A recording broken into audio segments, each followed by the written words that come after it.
I am dedicating this video on an epic champion. Why is that? In Temporal Vortex, your progression is kind of important. You know, success leaves clues. If you check out the progression, okay, here you're not seeing that epic champion. Here you're seeing that epic champion, Frurbath, a support champion. Here you're also seeing the same support champion. Is it a coincidence? Unlikely. Garius, worth checking out too. Another Garius. Another Frurbath. How surprising. One of these champions show up every single time. Now, in this case, what you can do, take a screenshot of Garius or Frurbath, depending on what kind of team you have, obviously. So I don't have this type of team, that's why they are running Garius. Frurbath is good with poisons. You even have a rare. Let's see some others. Because success leaves clues. Now, they won't get better overnight, so they are not the damage dealers, most likely. They are, because they are support, they are enabling others. Let's see what they do. So, Voodoo Conjuration. Deals poison damage to enemies within a range, 75% chance of inflicting attack penalty. So, attack down. Okay. What else does he do? A healing nexus around the hero for 6 seconds, healing allies within range every 1 second. Fine, healing. When dealing damage to enemies, under debuffs, the hero has 30% chance of healing the ally with the lowest current HP and dispelling 1 debuff from them. So it's cleansing, healing, and sustainability or survivability is important in this case because look at this, the lowest current HP. The lowest current HP means that the lowest HP hero is not gonna die. Others are gonna die. Or no one is gonna die because the lowest HP keeps on getting extra HP. So this is some sort of a health equalization. You always heal the one with the lowest HP. You're also cleansing them from debuffs. And the defense 24% extra, that doesn't hurt either. So survival. And then you can check out your team. So let's go to the team and let me find Frurbath.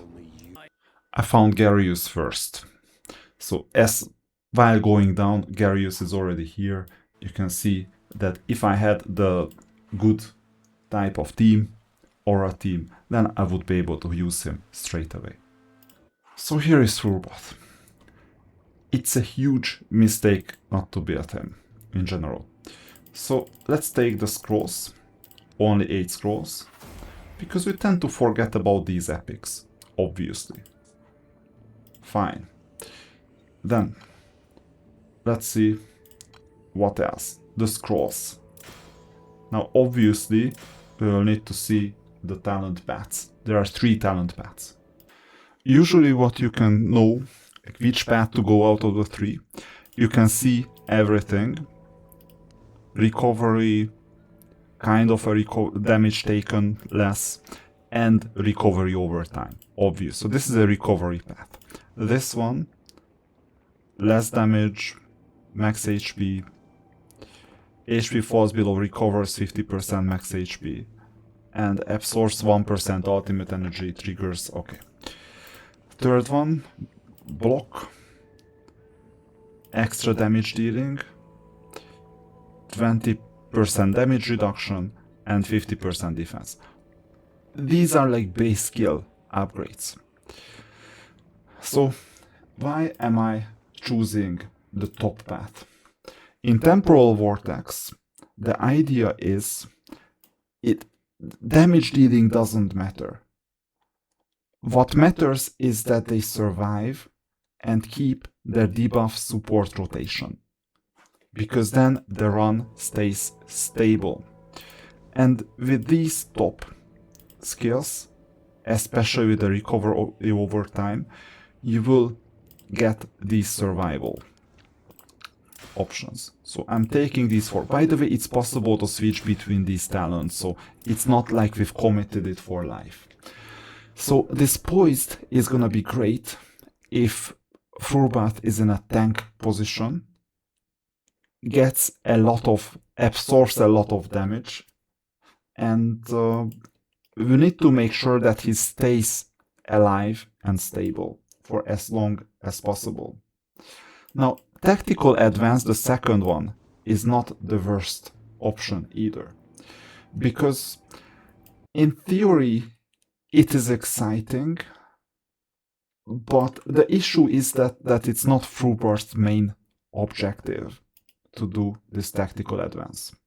So at the start of the battle, absorbs 1% ultimate energy and 1% HP from all units in the field, triggers again after 30 seconds. Now, it's possible to cast more quickly, but if he casts and maybe cleanses in the meantime, is it gonna be fine if he dies like after 50 seconds, 60 seconds? Quite unlikely. So you will need, in Temporal Vortex at least, you will need this survival more, so that you survive in the first place, and then you can start thinking about energy absorption and some other things. But it is still an exciting path. And when is it exciting exactly? It is exciting when, if Frurbath survived the whole run without the top path, then it's possible to do the middle path and manipulate. Now, this is the second option. The third one, the one-man army and all these others. This is quite weak against a single boss. This 5% defense is not much, it's really not much. Because the enemy is gonna target you. So in wave content, it would be more interesting. Here, it's not interesting at all. That's my verdict on this. The next question is how to build Frurbath. So the idea is that you will need HP and defense, because Frurbath's job is to stay alive and keep applying his support debuff value. If he dies during the run, the problem is that your poison DPS loses uptime too. So he's the frontline tank that absorbs damage. So obviously you will need as much HP as possible and as much defense as possible, potentially in this order. Then you will need skill haste, because after survival is ensured, more casts means more healing, support and debuff uptime. Then you may need some accuracy. You see even this thumbs up in here. Although the thumbs up, we can debate the thumbs up. So his important effects can be resisted. Then you need accuracy, because then the opponent would resist his debuffs. So poison support debuffs require accuracy, and then you will need that to land consistently. It's secondary, so if I can choose skill haste over accuracy, it's fine with me. The fourth one is resistance. Given that the original Temporal Vortex doesn't really come with a lot of control effects on Frurbath, its resistance is secondary, but still not the end of the world. So, accuracy, the problem is that you will need 280 accuracy approximately for the last Temporal Vortex boss to land the attack penalty 2. So with that, we will need to see whether to choose legendary gear or mythical gear. These are the two options, obviously. So legendary with extra stats helps if it's skill haste, HP percent or defense percent. Maybe accuracy. Because it's a clean path towards getting these stats up, HP, defense, accuracy, and no more fluff is involved.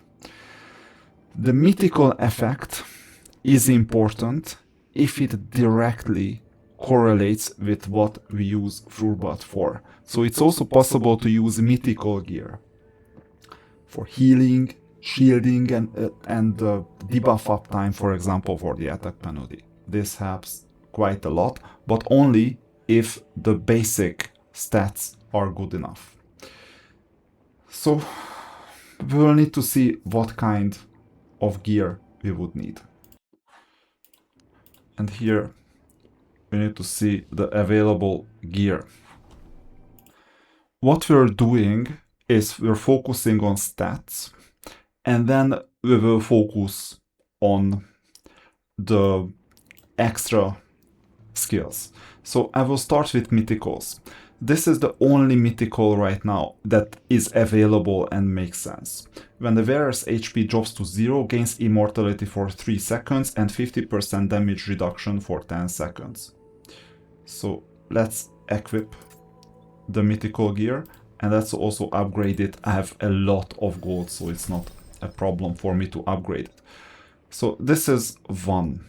Now, we've gotten HP defense and unfortunately crit damage, and we got HP. Unfortunately we got a double roll on attack, that's too bad. Enlightenment defense crit rate, it's not gonna go well. Maybe we got the 4th skill and we triple roll the 4th skill, but well, we can gamble, it doesn't really matter. Crit rate, resistance, doesn't matter. You see that our main stats are getting worse. Now comes the second one. I start with mythicals and then I will substitute them with legendaries. That's how I usually start building. I didn't find any good enough gear in here that is available. Well, we could take off gear from other heroes, it's also possible, but right now I only found this that was the best. Gain buffs have a 50% chance to be enhanced, making them undispellable, but somehow the skills themselves don't match. So we will leave this slot open. Let's see the third one. One of the gear that is useful enough is self-healing, and look at this defense percentage main stat. Unfortunately, we don't have good enough substats, but this is a good baseline for the 60% defense. Let's equip it. Now, we have quite a few of this artifacts, so we may have better ones. HP percent, accuracy, defense, this is perfect. I'm gonna level it up to 20 because I can afford it, obviously. Extra HP, same defense, more accuracy. Remember, these are the 3 stats that we're targeting. Obvious change. So equip. Let's see if we got better. Another defense percent. We don't need these stats. HP percent, exciting with defense and accuracy. Let's see if we got better rolls. This is kind of exciting, a lot more HP. Not too exciting that it's a lot less defense. We will see if we can counter that. Maybe with other rules, for instance. And more accuracy. So this is a possibility. Another HP percent, accuracy, defense, resistance. It's not gonna be better. Especially with double roll crit rate, no. Resistance is not the end of the world, but not a priority either. And that's it. So far we have these stats. Let's see the next one. Also defense percent. The wearer gains 50% basic attack lifesteal, gaining additional 50% lifesteal, HP below 25%. No, thank you. And with that, we've finished the mythical sets for this skill set. The question is HP or defense? Good question. Here we got less accuracy. Here we got more accuracy, so it's essentially a choice between this one and this one. We may get back to this if we're lacking HP. Now, we have the 4th set. We have the same artifact as before. Now the problem is that it's effective if you only have one, or because another slot can do something more useful as well. We're just checking the stats if we have some extremely good stats. This is not one of them. Not one of them. HP percent resistance, okay. Crit rate, not the best in the world. Let's see. And crit damage, no thank you. and it looks like we didn't. Now, if we got some really good set or a really good gear, then we would be able to swap it out. But we're keeping the option open. So we have 3 of these artifacts, and exactly one of them can be used. Let's see the next one. 50% basic lifesteal when HP is below. Okay, not a priority. And with that, we've finished the mythical artifacts. Now let's see if we have some good legendary artifacts. Remember, we don't have skill haste targeted yet. I haven't seen skill haste anywhere. This is another skill, something else that is important. So we may need to focus on skill haste. So obviously I will start with the artifacts or gear that gives me skill haste. And we found it. So skill haste. Here it is. We will need a good enough main stat. HP percent is not bad, especially because you are lacking HP. No roll defense, resistance, another double roll defense. Better than nothing, let's equip it. But we have some more. Defense percent up to 60. Not ideal with the skills themselves. It's still an option. Resistance attack enlightenment, not ideal. Flat stats are not desirable. Here even worse, crit rate, crit rate. Okay, that was it. But remember, we need defense, not attack. So this gives us 20% extra defense, or HP is also good, and skill haste. So we will need to find a proper one, for example, extra HP, 60% HP, crit damage, defense, single roll, attack, crit rate, triple roll, unfortunately. We don't really need the latter ones, but this is still a better baseline than the previous one, not because of the stats, but because of the 20% extra defense. So I'm equipping it right now. And this is the baseline. With respect to this baseline, we will need to find something better. We've not found it yet. Now comes the third exciting option, accuracy and skill haste. There you go. Defense percent, but not ideal, unfortunately. HP percent and accuracy, this looks a lot more exciting already. Let's see. So we got a lot more defense, that's good. Attack doesn't matter, extra accuracy, it's time to start building accuracy. So this is our new baseline. Let's see if we have anything better. This is also defense percent. Worse stats. Crit rate, crit damage doesn't matter. HP percent. Now this is exciting, but unfortunately we don't have better stats. Now we can get impressed, but unfortunately it's crit damage, so no. And that's it. So accuracy, skill haste. This is the set that we're building. This hurts the crit rate enlightenment, so we're not getting good enough stats by far. It's just a preliminary build.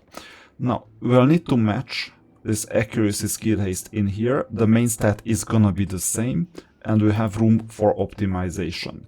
So resistance, crit rate, defense percent, okay, we will equip that as a baseline, and then we will see if we have anything better. So the main stat is always gonna be attack, you cannot do much about it. Accuracy, crit damage, so we got a bit higher accuracy, but it's not good.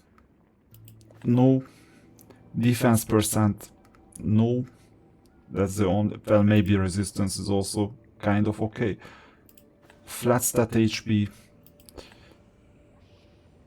This HP percent may be worth considering. Enlightenment and unfortunately crit rate. Let's see the fourth stat. Accuracy. Okay, better than nothing. 11 accuracy. A bit more HP. Not that much defense. Okay, let's equip it. Because of the extra HP that we got. And the slight extra accuracy. And now comes the runes. So we're lacking HP, but unfortunately it's flat. We're lacking accuracy, we're lacking basically everything. So we'll need to figure out what to prioritize. HP, accuracy, this is a very strong one. double accuracy roll. Let's equip it. Let's see if we got anything better. I'm not focusing on defense at this stage. I know filtering is also a possibility. HP% skill haste. So with skill haste it's only 20 at the moment. This looks like an exciting one. 30 skill haste.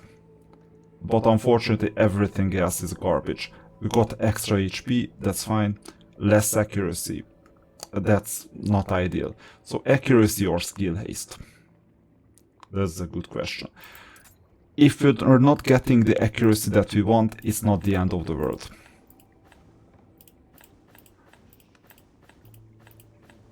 Here is another HP, defense percent, that's the only thing. I'm interested in HP. Like this one, defense percent, skill haste, this is exciting.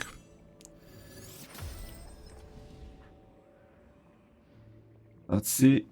+1 extra skill haste, but in exchange everything else suffers, especially HP. Let's see this. Accuracy, attack, defense. No, because they are flat stats. Tough one, you know, a build takes time. Defense percent, HP percent. This is a simple... Okay, double defense, double enlightenment, and some resistance. Not ideal. Let's see this one, extra defense.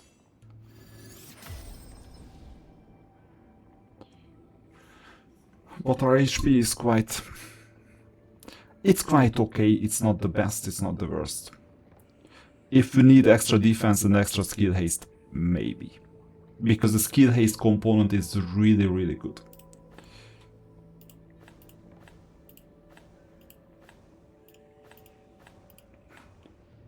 Let's see this HP one. Extra defense, that's the only thing. I'm not gonna build it. And we're done. So now comes the negative room.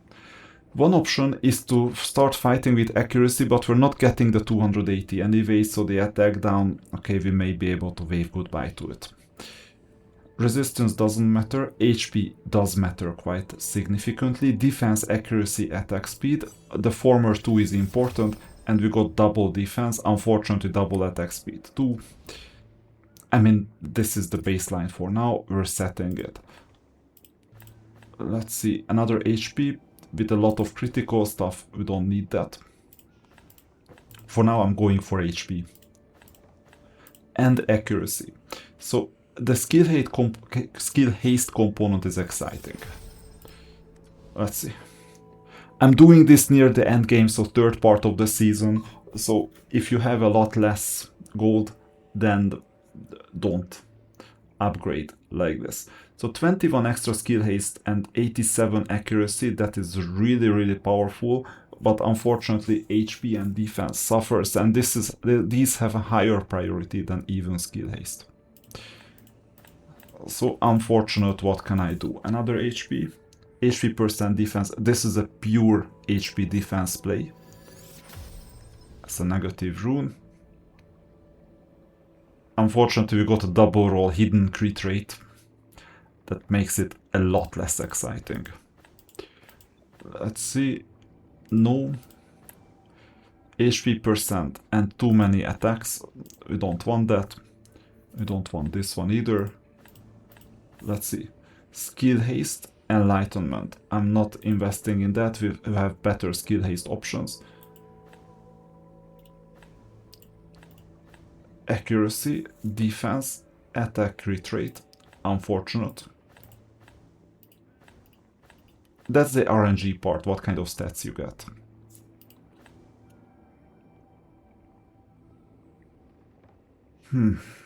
Let's see. Defense percent, amazing. And triple roll HP. Now, this is worth considering. Although it comes with less accuracy. This is well worth considering if we need the extra HP. But we're running lower on defense.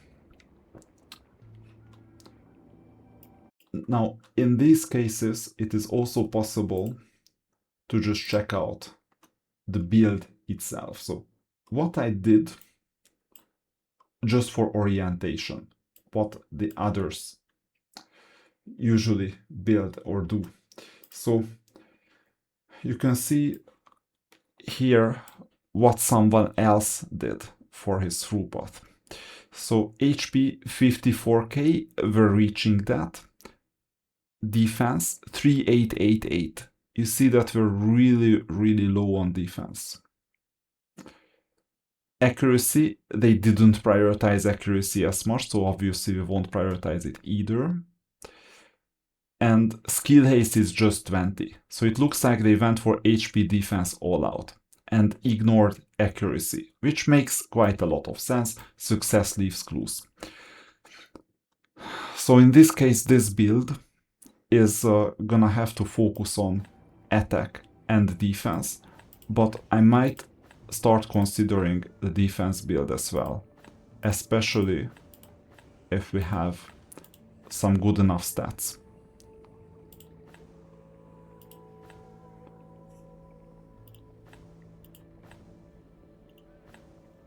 So if I got, let's say, defense, HP everywhere, then I would start considering that. For example, this one, accuracy and defense.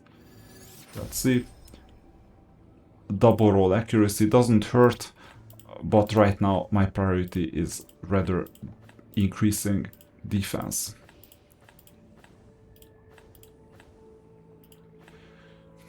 And right now we have this type of build. Now let's see the artifact. That helps quite a lot as well if you have the proper ones. Unfortunately, I don't have that many. Given that we don't have a mythical artifact at the moment, that's extra defense Karab amulet and defense shield once every 45 seconds, we're getting quite a lot of extra defense and also extra HP. Now, before finishing with the build, we'll need to see if the third skill here helps. When the wearer deals damage, has a 20% chance of inflicting stunned on the target. It doesn't help with Temporal Vortex. We don't care if he gets stunned or not.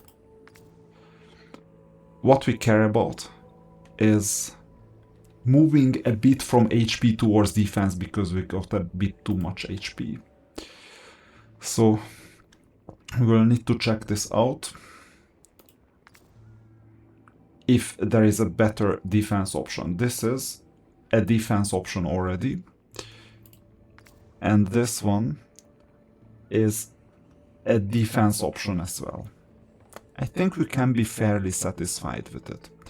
Now, given that we got double defense, I have a very easy improvement to get the stats that we want. Elemental Ascension, and then poison, obviously, and we'll need to sell some of the gear that we don't want. Do we have filter? So we need primary attribute, obviously attack, HP, flat defense, these things. Secondary attribute, now it doesn't matter. And let's see if we have anything that we don't want, if we see that we don't want it, for example, too many flat stats. But let's just do the weapon. Obvious.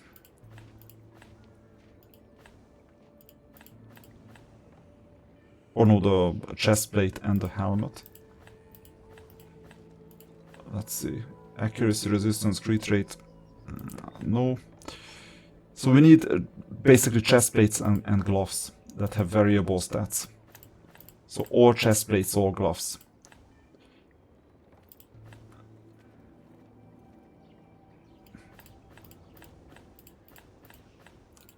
I forgot to do it, but with that we can have quite a lot of extra skills.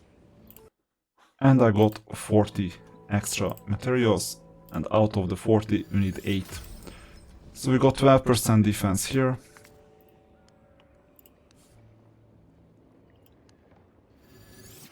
Another 12% defense here. That's the most important part. And we got a bit more HP here. I mean, these are flat stats. maybe not worth it, but this extra 1500 is more than nothing. You know, it's quite scarce to level up this gear. Now, if we're ready, we can compare the stats. So you can see the reference on the left, and you can see ours on the right. 54k, 54k, same. Defense, 3888, 2910, less. We could do a bit better. Attack, enlightenment, crit rate, crit damage don't matter. Accuracy matters a bit. It's similar. And skill haste were a lot better off. Then the final fine-tuning. Shall we go for this? Extra defense, extra resistance, although not that much, and less crit rate, which we don't need anyway. I would say yes. One more thing we can do is tempering. So defense percent obvious. I'm satisfied with the 2% even though it's the lowest possibility, because I don't have enough.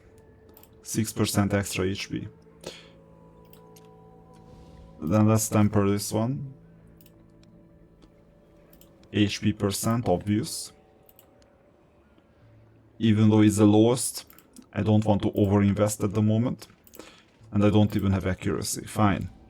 Let's temper this one. HP percent, obvious. Accuracy, desirable. Flat defense, what can I do? Well, I'm getting 30 extra.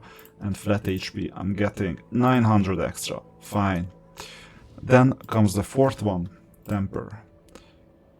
HP percent, yes. Accuracy, don't have it. And that's it.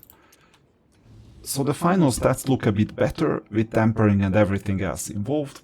And now it's time to test out the team. So here we are in Temporal Vortex. Challenge.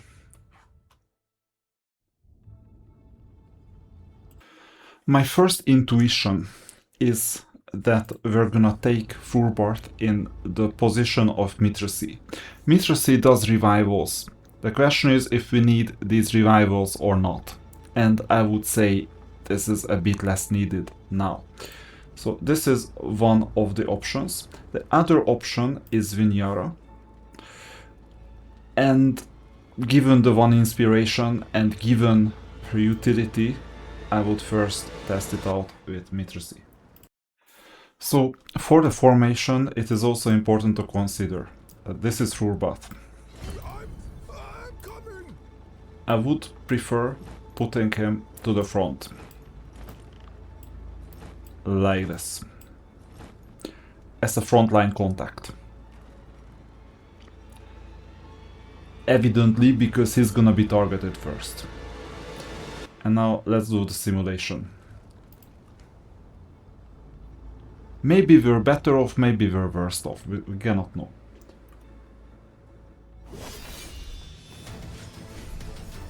Same 45 million approximately. Okay. Let's do one more.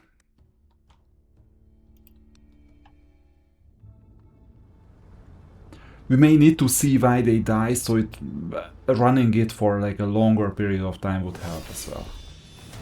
So that you see what is going on. So it's approximately the same amount. Okay, this is one of the tests. The second test is that we're gonna wave goodbye to Vinyara and put in Mitracy. It's still the 3-2 because I cannot assume that poison pool success rate 60% can go down to 30%. I'm just not seeing this. Let's see the simulation. So we're gonna get revivals this time.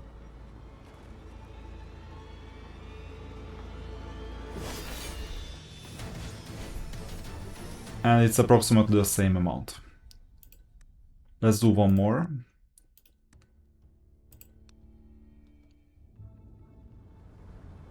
Same team.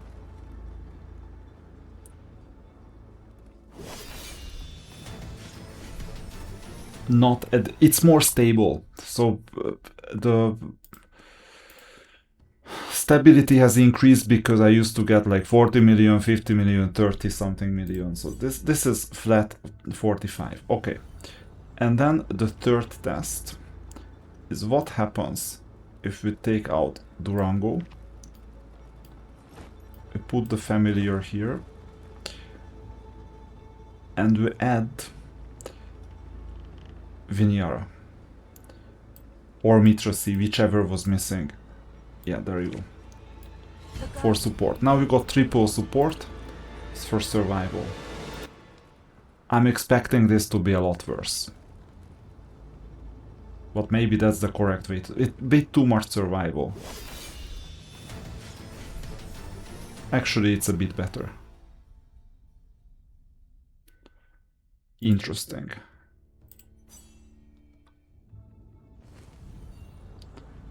So it seems like that Durango is not that mandatory at the moment. Let's see. 3 swift attacks each time dealing poison damage. Poison damage. Poison damage.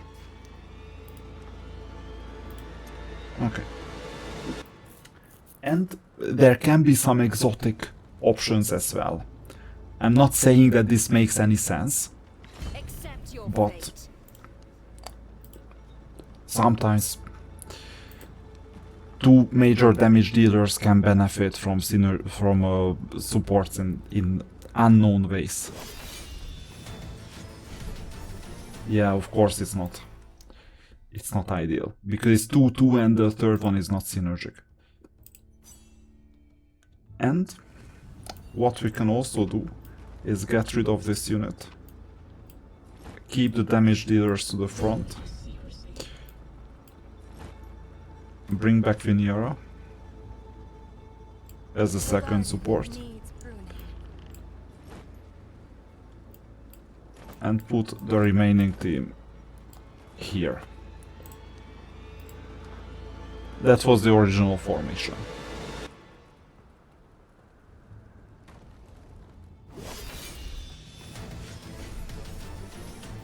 $39 million. You see, there is a high variance in here. Really, really high variance. So it looks like that we're on the right track. So I'm getting rid of this unit. Let's see, what do you do, by the way? Looks like it's not booked properly.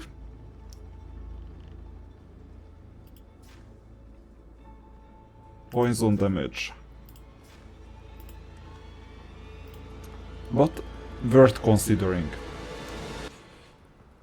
Let's see. So we're getting rid of one of them. And we're taking back... Oh, because this was a triple support. So now we got the triple toxin.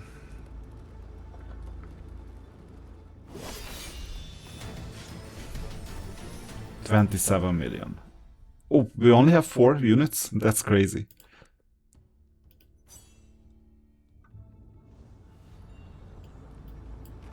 So what if this was my team and we put back the epic?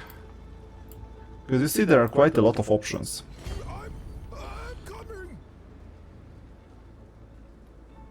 And that's the last simulation.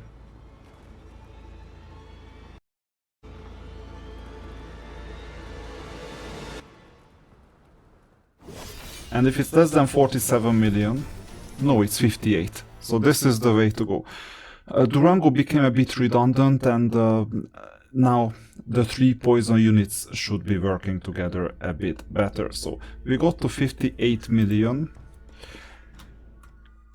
And with that, right now I'm ranked 20th, which is not the best in the world, but this was just one small puzzle piece. A lot of optimization is still needed for the rest of the team to be effective, but we're going towards the right track. So let me know in the comments if you do the same type of optimization off screen. This was a somewhat longer video showing you the depth of DragonHeir, and let me know if you farmed a lot more gear to make more visible, valuable changes happen in the stats of the units.